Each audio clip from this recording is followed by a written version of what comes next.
Masters of the Universe, Revelations Part 2.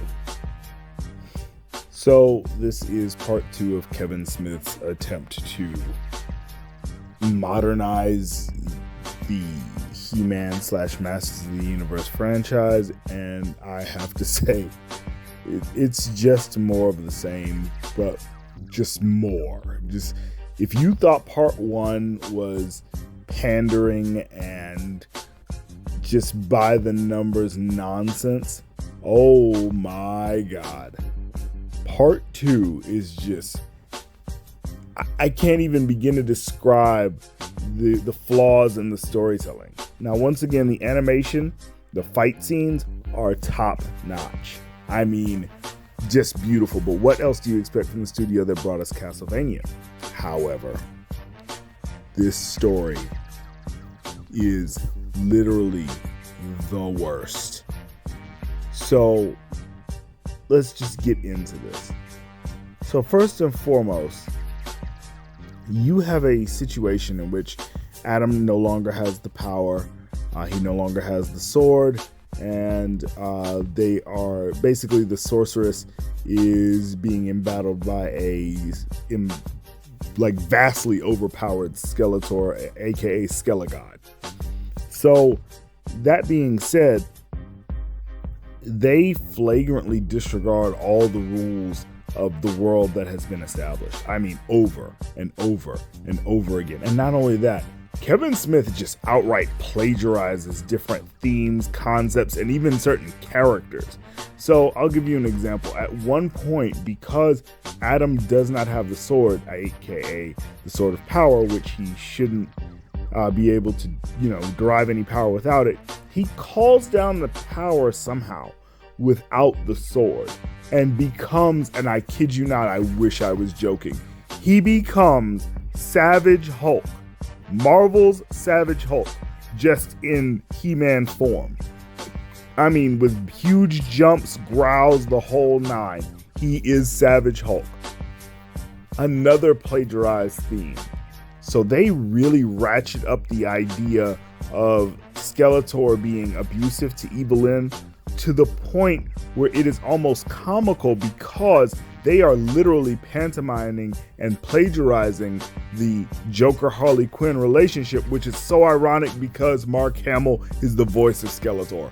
Oh my god, they go there. I mean, it is rough. So with that being said, the story is just, it is so emotional and existential, and everybody's waxing about their feelings and how back in childhood they were done wrong. I mean, every single character, oh my god, is just so much of talking about our feelings, and it's just, nobody came to He-Man for that. Nobody's like, yo, I really want to see Masters in the Universe, but with feelings. Not a single person. Oh man, this should have been called Masters of Emotions instead of Masters of the Universe. It's so bad. So that being said, at some point they really ratchet up the feminist nonsense with the Evil-Lyn character. Oh my goodness. Oh, talking about how she needs to, embrace her power, because essentially Skeletor makes her the sorceress, which is stupid because, as we all know, the only way that He-Man, or how they call him, the champion, even has any powers to begin with is because he is channeling the power of Grayskull through the sword.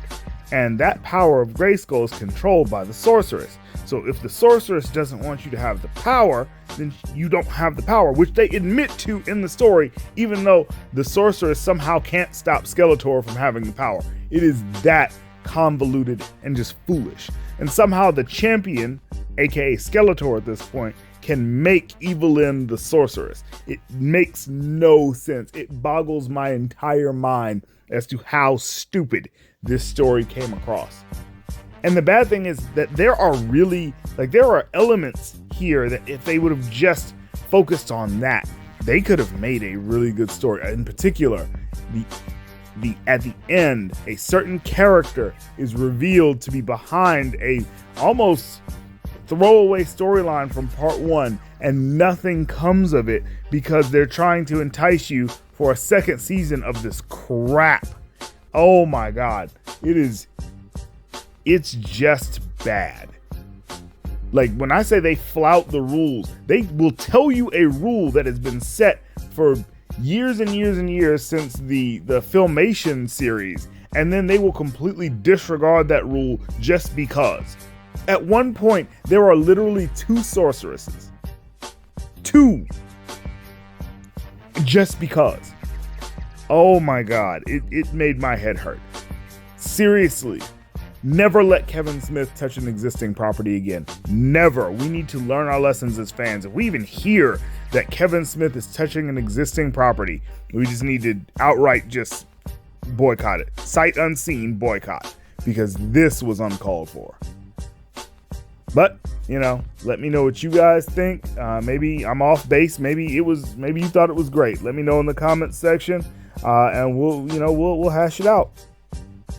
In the meantime, if you like the content, please like the video, subscribe, maybe even share it. And, that'll be it for us. 8-Bit Heroes out. Peace.